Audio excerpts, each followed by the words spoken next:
Hey, good morning, good afternoon, or good evening. Leave that in there, by the way. My name's Carl Freund, and you are tuning into... What the fuck am I saying? Ooh. Don't leave that in. That sucks. Okay, next one. Next. He's no more one and dones. I know, dude. Just, there we go. God, I'm off my game today. I don't know what it is. It's all good. Hey, good morning, good afternoon, or good evening, no matter what time it is. I hope that you, my friends, are having an amazing day today. We're talking about, are we... There's number 2. Is my tie too tight? What's going on, man? Today, I was like, man? I don't know. Maybe it'll be the belt. Cutting off some circulation somewhere. God, my blood sugar low. I don't know what the deal is. Probably, yeah. Probably. Let's take an insulin shot. Good morning, good afternoon, or good evening, no matter what time it is. Hope that you, my friends, are having an amazing day. Today, we're going to be talking about should we be renting? Oh, shit. He's getting excited. He's getting excited. He feels like he's Dude, we're just stacking, DJ stacking content right now. I guess so. That's all we're doing. So, all right, right, I would have done it already. I would have finished the episode. Just kidding.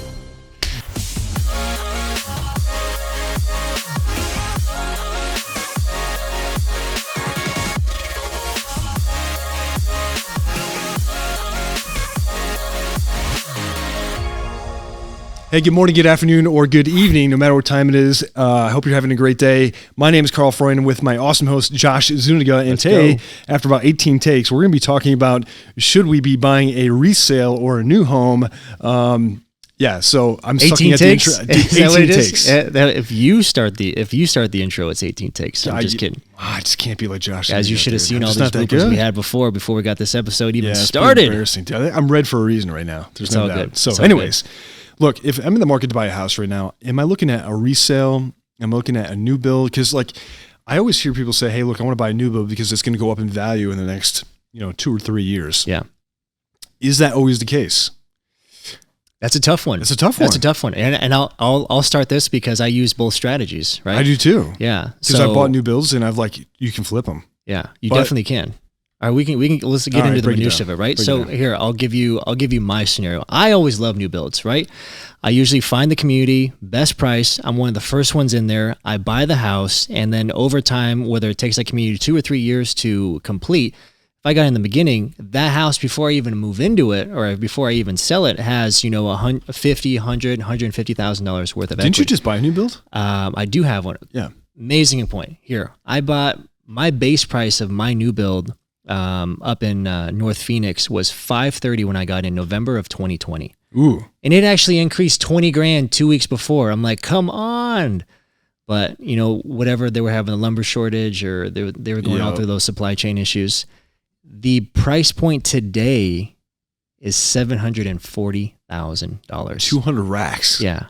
Entry level. Same house, same community. And guess what? I'm in a happy spot because they have 100 new lots they just opened up. Mm-hmm. So before you know it, those are going to probably be $800, $900 million homes in the next 2 years. So think about that. So like if you were a consumer and you want to go into that, it seems almost foolproof. Is that always the case though? Not now. Right. Yeah. This is what I mean by that. I have clients and I have, agents that have other clients that there are people falling out of qualification for a house they put, into contract with a builder last year. And now because of the new interest rates, they don't qualify. Why? Because their rates are in the 5s and they were when they were getting quoted, as far as what their qualifications were, they were under 4. And now that $700 to $800 to $900 increase in what their mortgage is going to be done. They are done. Dang. And the builder, they had to get a declination letter from the lender, and the builder had to return their earnest money and all of their deposits because they did not qualify. That is the reality of what the market is if you're in a new build. Is that the best case scenario for somebody to get into now? Now I would second guess it, because if you put in an order now and it takes, what they used to say even 2 years ago, oh yeah, we're going to finish it in 6 to 8 months. That's not happening. I don't care what builder you go to, your house is not coming in 8 months. Mine took 9, almost 10, and they told me it was going to be 8. I had the same builder that they're having, and some builders are saying 14 to 24 months. So we had an agent go in and put a contract on a new house not that long ago. I can't tell you. Okay. But they said, hey, we're not even going to give you a completion date. Wow. Not even going to give you a completion date. That is shocking, because normally these builder contracts, they give themselves 24 months from signing to finish the house. 24 months. Yeah. So I know a lot of people will, have a lot of frustrations of what's going on with the market. They'll literally go drive to their house and still see that frame 2 months later. Yeah, with no windows. With no windows, Yep. and I'm having a big issue with foam. Mm-hmm. So they can't even put spray foam. Yeah, they can't even put the stucco on. Yeah. Right. In a lot of these houses, and you literally like walk through the whole neighborhood, and everybody's just sticks and frame. Mm-hmm. That's it. Nothing has changed in 3 months. Granted, the price has increased.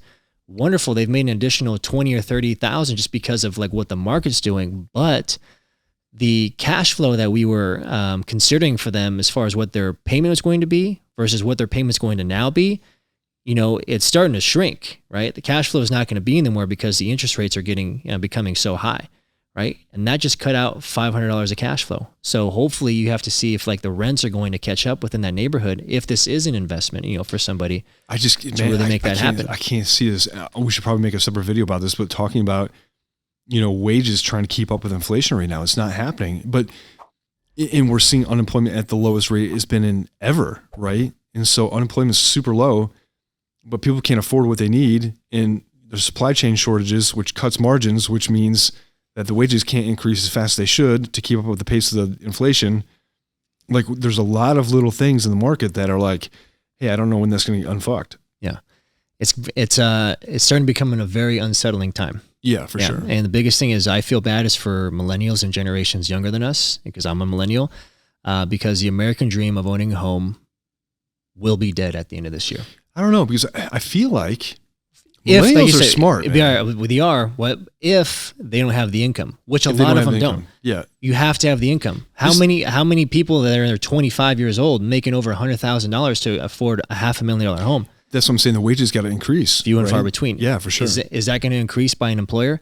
Maybe, maybe not. Because an employer working for an employer and having a degree enhances your chances of making more money. It doesn't guarantee it, right? But like you're saying, to the millennials, credit, yeah, they are a lot smarter as far as we have to have a side hustle. That's exactly yeah, right. You have to have a side hustle. You have to figure something else out. You have to make an additional money outside of what your security is, which is your wage, in order to get even ahead or even stay afloat with today's day and age. Yeah, what's interesting about millennials is they got kind of smart and they're stacking cash. Yeah. And so it's a different generation than my generation. I'm a little bit older. So, in my generation, we would spend, right? And so millennials is first generation come in a long time that we're like, wait a minute, that might not be the smart thing to do. They're putting money into investments for the first time, like literally investing in the stock market, using apps now to invest, talking about crypto, talking about, Forex, talking about financial education.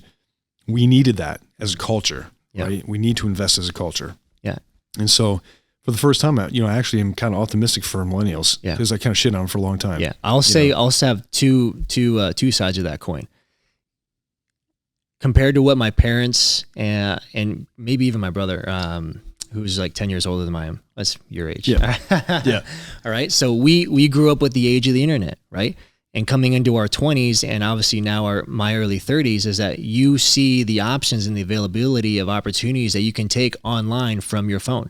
Didn't have that before. Didn't have that in your 20s. No. Didn't have that in your 30s. No. So we that, are trying to take control of our own lives, yes, we are trying to figure out if you have the financial education and the know-how and the wherewithal to like figure out, different avenues of doing that. But at the same time, our culture and our society and our social media still promotes, especially to younger generations, like younger than us, that especially as a man, you have to have the watch, you have to have the car, you have to have the house in order to have this life, in order to be happy, in order to get the girl, all the BS, right? So they may be making money, but we're still spending it, like crazy too. Trust me, don't get it twisted. And I don't know if that's really ever going to turn until but the small fraction, the inner society, the inner subconscious, like really wakes up to like really what's going on until you get smacked in life and you're like, whoa, I just hit rock bottom. I can't be doing that anymore. Yeah, no shit. I got to be smarter with my money. Yeah, you're going to see some people blow up, right? Like the Instagram stars that are like flexing that don't have the actual cash to support the lifestyle. You'll see them implode. Yeah.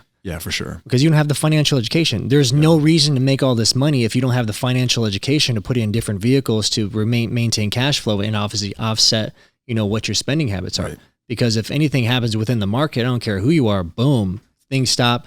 Nobody's watching your channel anymore. You're not even an Instagram star. your life is over. Why? Because you didn't put in, like you said, other vehicles that are going to be producing income for you. Right. Right. We got on a big old tangent there. That was kind of good. Yeah, for sure. Right. But that was just new builds, right?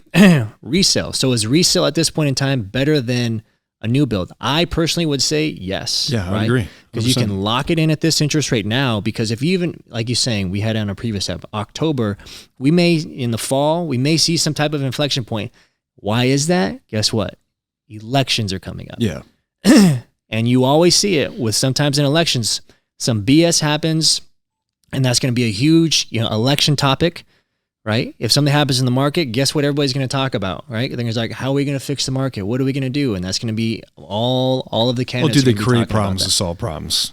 Exactly. That's the United right? States, dude. They need information to talk about and to like build us up with the story. And here's the narrative, and this is how we're going to do it. And we're going to be on this side, and we're the good guys. They're the bad guys, whatever. All BS.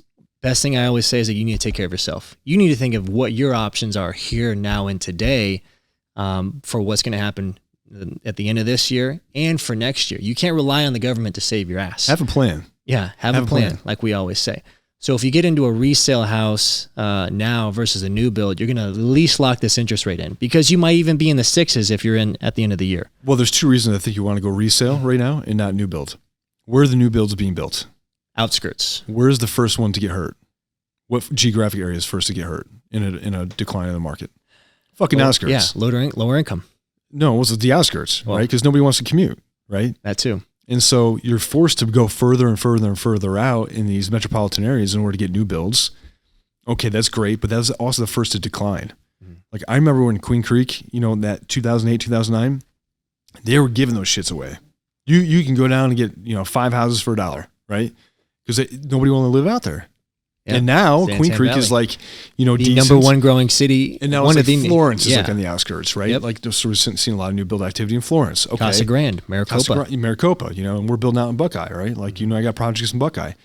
But those are generally the first that are going to be kind of geographically hurt is the shit that's out in Casa Grande, the shit that's out in freaking Maricopa. Yeah. I think the builders are a little bit more insulated than they were before, because they were just building it up like crazy. They were just building spec homes, having 20 or 30 or 50 homes just on inventory. Oh yeah. Just on inventory homes ready to go. And when the market dipped, boom, what were they trying to do?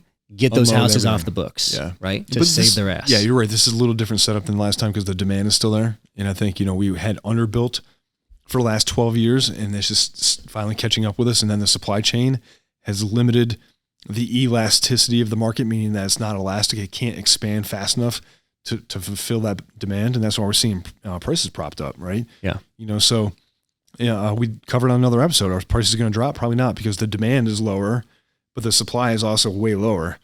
And so they kind of balance each other out. Yeah. There's always, here's just like we say with rates. Case in point, I always say that for some reason, but gas prices, right? Gas prices are almost, here within Arizona, $5, right? Or $4.75, $4.65, whatever. Mm-hmm. I remember when I would go get gas on a Monday and then go get gas on a Thursday, 25-cent increase. Yep. You're like, whoa, what the hell is going on, right? But then what? You pump gas. You get over it, and you just keep going on with life. And it becomes a new norm. It becomes a new norm. Yep. Exactly. So the case is with the interest rates. There's always going to be a buyer, that's going to need to buy a house for whatever it is, for whatever necessity that they need to fulfill, and actually assume that interest rate.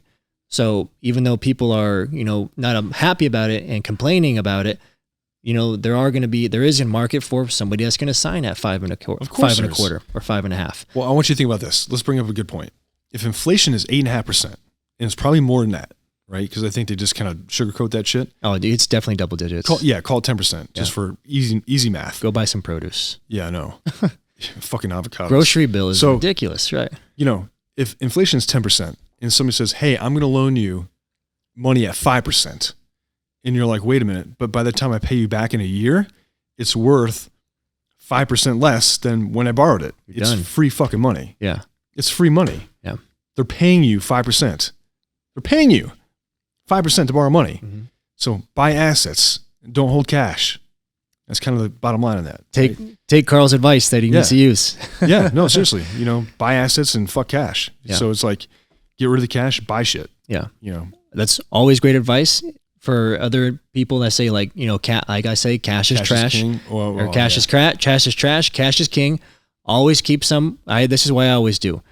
Keep some for reserves. You want to always keep some for reserves. You want to at least have, minimum 6 months to a year. I keep 2 years just for safe because I have a bunch of rental properties. I keep 2 years of reserves in just one account. Oh, you got family. Yeah, to pay for life, to pay for the rental properties in case, the tenants, kind of freak out, whatever. I have additional cash that I keep out for opportunities, right? But real estate treats me, very well, throughout the year. And there's a lot of additional cash flow that I don't have. I don't need to use, me personally, unless I decide to spend it on some frivolous, dumb shit, which I don't.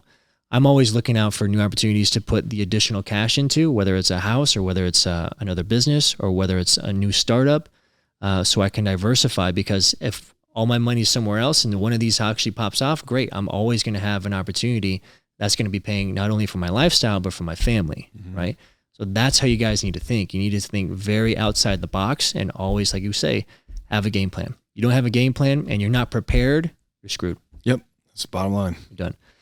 Well, guys, thank you so much for tuning in to the Inside View Real Estate Podcast. I hope that information was great for you. If you're looking to do a new build or resale, take that information that we gave you and make sure that you make the right decision for yourself and for your family. But we'll see you on the inside in the next podcast. Hey guys, thank you for tuning in to today's episode. Make sure you like, comment, share, subscribe, do all the things. We want to continue to bring value to you every single episode. But until next time, we'll see you on the inside.